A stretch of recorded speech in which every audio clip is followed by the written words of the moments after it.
Assalamualaikum warahmatullahi wabarakatuh.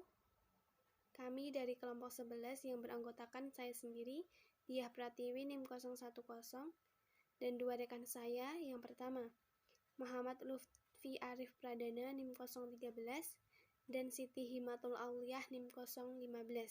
Di sini kami akan mempresentasikan hasil diskusi kami mengenai serikat pekerja dan organisasi perusahaan.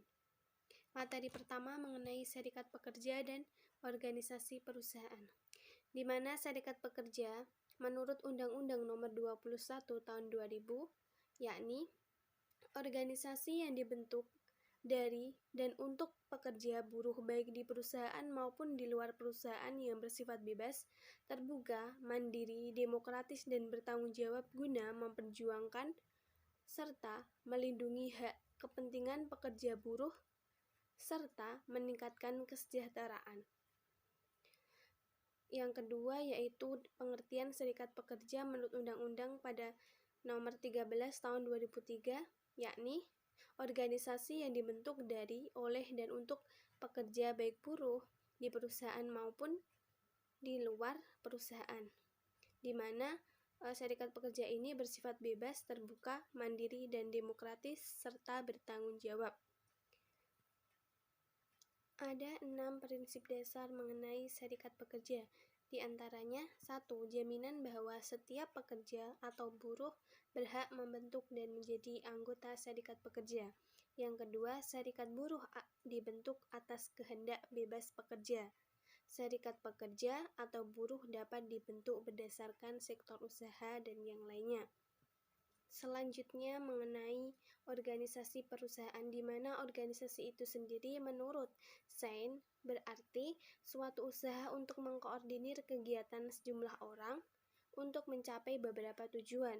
Yang kedua menurut Wright, di mana organisasi merupakan suatu bentuk aktivitas terbuka yang dikoordinir dari 2 orang atau lebih. Yang ketiga yaitu menurut Cortez, di mana organisasi itu merupakan sebuah sistem hubungan yang terstruktur, yang dimana di situ ada orang yang mengkoordinir suatu badan usaha. Jadi dapat disimpulkan bahwa organisasi perusahaan merupakan suatu proses yang menjadi tempat orang-orang untuk berinteraksi guna mencapai tujuan dari perusahaan, atau bisa diartikan sebagai rangka dasar yang menjadi tempat orang-orang untuk berinteraksi untuk melangsungkan kegiatannya, baik itu untuk menerima, menyimpan, maupun mengolah dan menyajikan informasi berdasarkan hal-hal tersebut. Assalamualaikum warahmatullahi wabarakatuh. Perkenalkan, nama saya Siti Himatul Auliyah NIM 015. Nah, di sini saya akan melanjutkan materi yang telah teman saya sampaikan tadi, yaitu mengenai hubungan kerjasama antara pemerintah, pengusaha, dan juga serikat pekerjaan. Sistem hubungan industrial di Indonesia itu menganut sistem demokrasi ekonomi dengan model negara kesejahteraan. Nah, dalam pasal 28D ayat 2 Undang-Undang Dasar tahun 1945 yang menyebutkan bahwa setiap warga negara itu berhak atas pekerjaan dan penghidupan yang layak bagi kemanusiaan, dan setiap orang berhak untuk bekerja serta mendapat imbalan dan perlakuan yang adil. Sistem di Indonesia sendiri yang diterapkan adalah industrial Pancasila, atau disebut juga dengan demokrasi ekonomi konstitusional, yaitu sebuah konsep di mana negara bukan hanya untuk mengejar pertumbuhan ekonominya, tetapi juga mencakup kesejahteraan seluruh masyarakat sehingga terciptanya pemerataan ekonomi. Maka dari itu, apabila suatu perusahaan yang menjalankan usahanya itu melakukan tindak pemerasan terhadap pekerja atau buruh, maka hal itu harus dicegah dengan bisa menutup perusahaan atau juga memberikan sanksi terhadap perusahaan tersebut. Pertama itu ada hubungan serikat pekerja buruh dengan pengusaha atau industrial. Hubungan antara pekerja atau buruh yang terikat dalam serikat pekerja dengan pengusaha atau perusahaan, di mana setiap warga negara Indonesia itu tidak boleh diperbudak.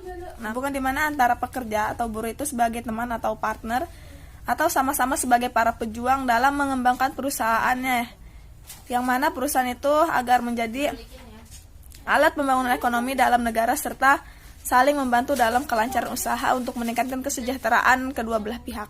Kemudian yang kedua ada pekerja atau buruh serta pengusaha sebagai kesatuan untuk bisa mengakses perannya dalam pembangunan dan kesejahteraan rakyatnya. Yang ketiga yaitu pengusaha dan buruh sama-sama sebagai penopang perusahaan, di mana pengusaha sebagai pengelola dan buruh sebagai pelaksananya. Kemudian yang terakhir yaitu ada pengusaha dan buruh yang sama-sama sebagai kekuatan utama perusahaan, di mana bila tidak ada salah satu pihak atau pihak satunya tidak terlibat, maka perusahaan tidak akan bisa berjalan dengan semestinya.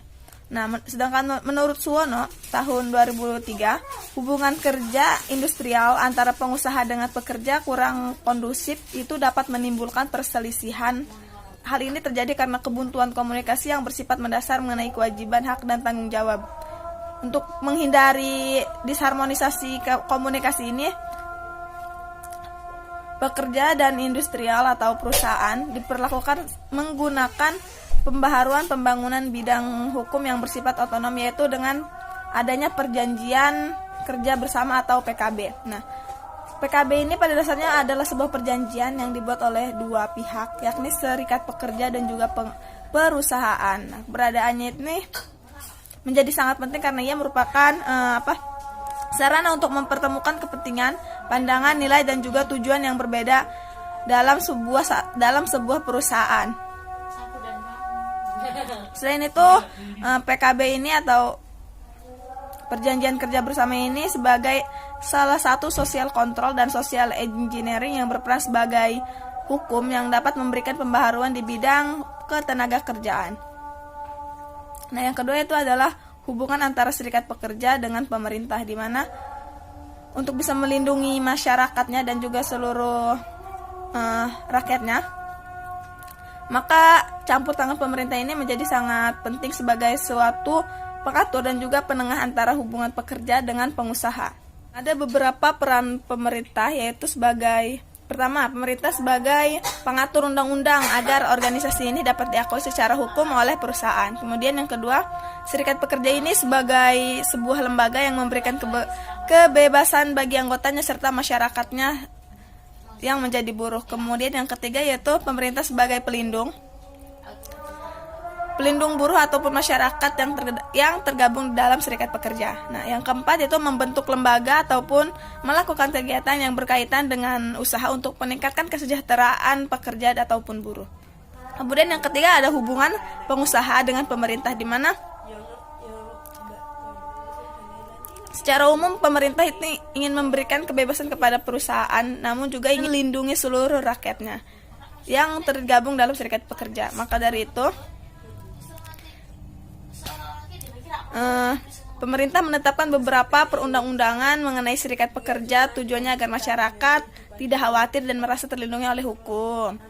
Begitu pula dengan pengusaha, di mana mereka menginginkan keuntungan dan juga keamanan bagi perusahaannya dan karyawannya, serta mendapatkan kemudahan hukum apabila ada karyawan atau buruh yang melakukan kejahatan ataupun merugikan perusahaan. Nah, hubungan antara serikat pekerja, pengusaha, dan juga pemerintah ini saling mempengaruhi satu sama lainnya dan juga saling memberikan keuntungan, di mana apabila terjadi penyelewengan maka pemerintah bisa langsung turun tangan, dan apabila terjadi penyelewengan ataupun perselisihan antara pekerja dan juga pengusaha, maka ada undang-undang yang mengaturnya, itu Undang-Undang Nomor 13 Tahun 2000, yaitu tentang ketenaga kerjaan, di mana setiap perselisihan industrial yang terjadi di perusahaan harus diselesaikan secara musyawarah. Nah, apabila jalan musyawarah tidak bisa ditembus, maka bisa melalui jalur litigasi atau penyelesaian sengketa melalui jalur pengadilan dan juga hukum yang berlaku.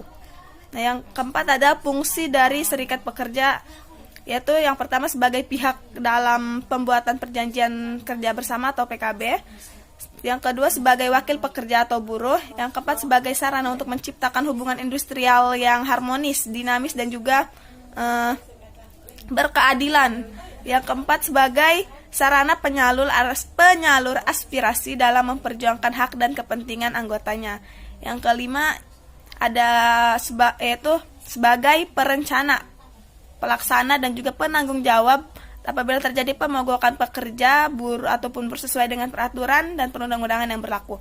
Nah, yang keenam yaitu sebagai wakil dari pekerja atau buruh dalam memperjuangkan kepemilikan saham perusahaannya, yaitu yang tertuang dalam pasal 4 Undang-Undang Nomor 21 Tahun 2000. Nah, mungkin itu saja yang dapat saya sampaikan. Wassalamualaikum warahmatullahi wabarakatuh. Assalamualaikum warahmatullahi wabarakatuh. Perkenalkan nama saya Waktu dari Padana M0013. Di sini saya akan menjelaskan mengenai peraturan hak dan kewajiban secara mikro dan makro dalam serikat kerja. Ekspansi berdirinya perusahaan baik kelas menengah maupun kelas besar tumbuh di Indonesia. Keuntungannya adalah menyerap tenaga kerja lokal atau masyarakat Indonesia. Peran pemerintah tidak hanya berbicara mengenai keuntungan dalam menaikkan pajak dari perusahaan, namun juga regulasi untuk melindungi masalah tenaga kerja.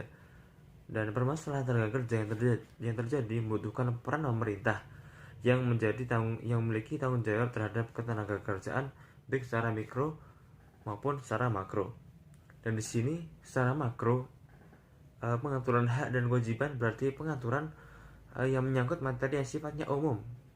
Dengan demikian, pengaturan ini berlaku bagi semua perusahaan satu dengan yang lain karena sifatnya umum. Lalu yang selanjutnya secara mikro.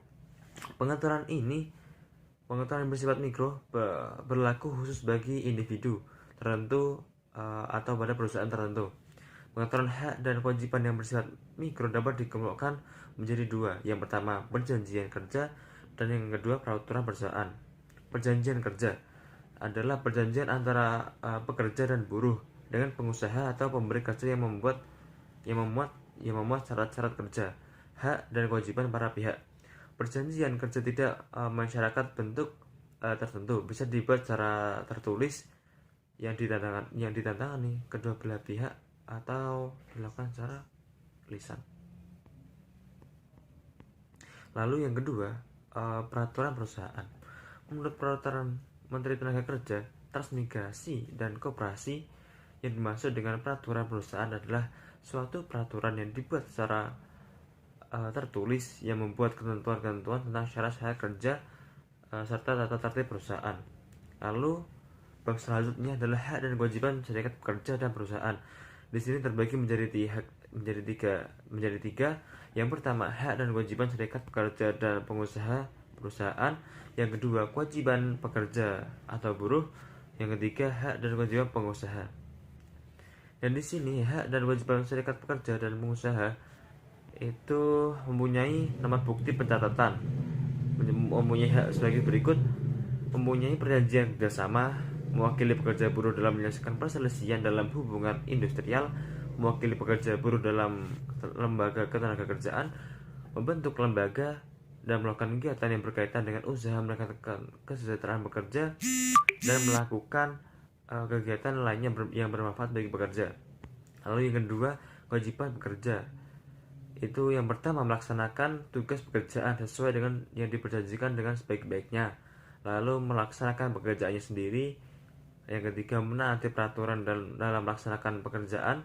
Yang keempat, menaati peraturan tata tertib dan tata cara yang berlaku di rumah tangga, lalu melaksanakan tugas dan segala kewajibannya secara layak. Yang terakhir, membayar ganti rugi atau denda. Lalu yang ketiga, hak dan kewajiban pengusaha.